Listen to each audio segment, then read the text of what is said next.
नाज़रीन आदाब, केडन के अब तक प्रोग्राम में आपका खैर मुकदम है। मैं हूं आपका मेज़बान अरशद फ़ारूक।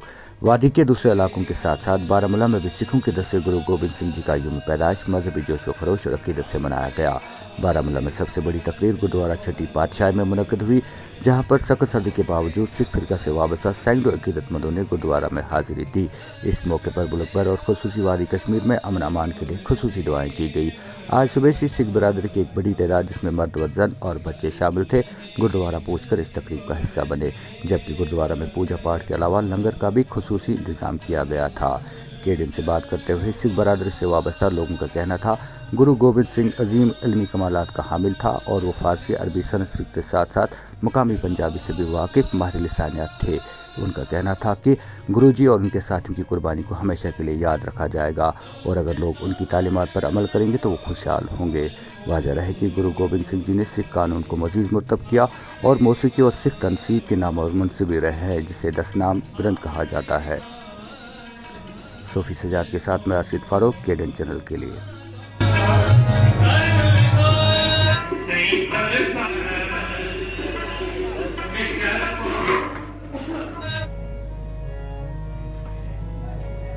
आज जो हमारा एक मुक़द्दस दिन है, इसमें हमारे 10वें पातशाह साहिब कमाल मर्द अगमड़ा सरबंसदानी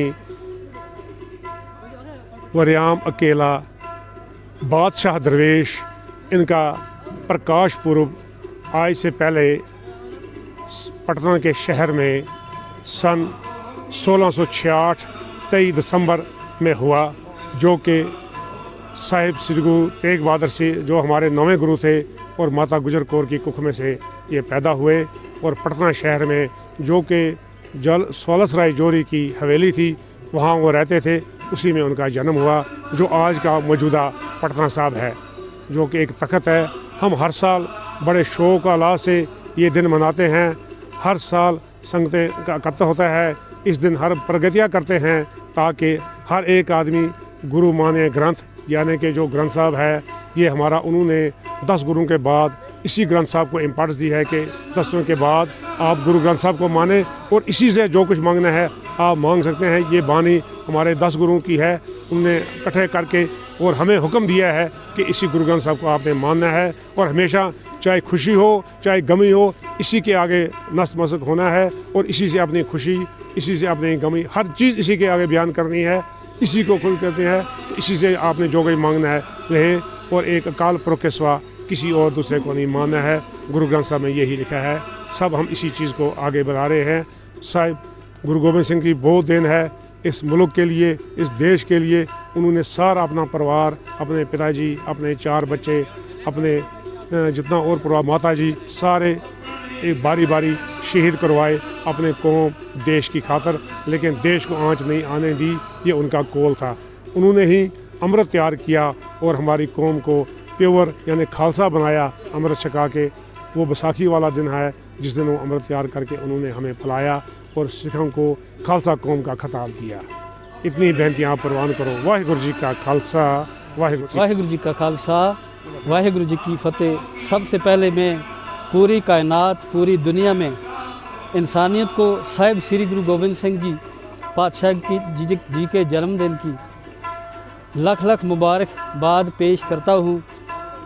जो साहिब श्री गुरु गोबिंद सिंह जी पातशाह वो इंसानियत के गुरु हैं, खाली हमारे नहीं, क्योंकि उन्होंने जुल्म के ख़िलाफ़ दुनिया में हमेशा आवाज़ उठाई और ये कह के मानस की जात सब एक पहचान बो, क्योंकि उन्होंने चाहे कहीं भी जुल्म देखा, जुल्म के ख़िलाफ़ आवाज़ उठाई, ना कि खाली अपने सिख कौम के लिए।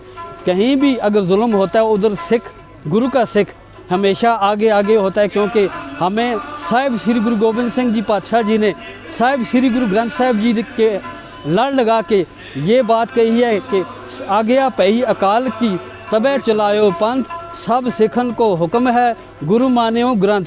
गुरु ग्रंथ साहिब जी के अंदर हमें ये भी उपदेश दिया गया है, वेद कतेब कहो मत झूठे, झूठा जो ना बिचारे, क्योंकि गुरु गोबिंद सिंह जी की लड़ाई किसी कौम के ख़िलाफ़ नहीं थी, केवल तो केवल जुल्म के ख़िलाफ़ थी उनकी लड़ाई।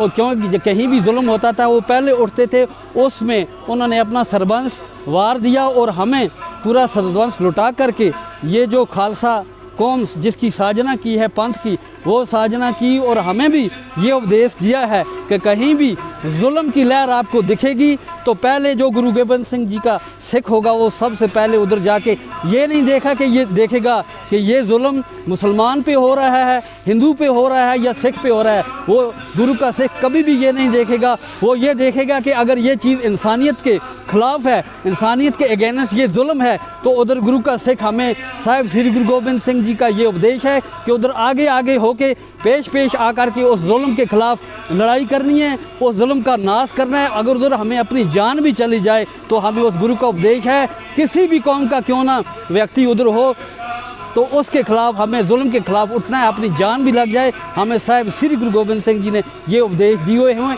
उनको हम फॉलो करते हैं, मानते हैं। उनको मैं नतमस्तक होकर लख लख प्रणाम भी करता हूँ और सारी कायनात को फिर एक बार साहिब श्री गुरु गोबिंद सिंह जी पातशाह जी के जन्मदिन पे लख लख बधाई पेश करते हुए फतेह की सांझ आपसे करता हूँ। वाहिगुरु जी का खालसा, वाहिगुरु जी।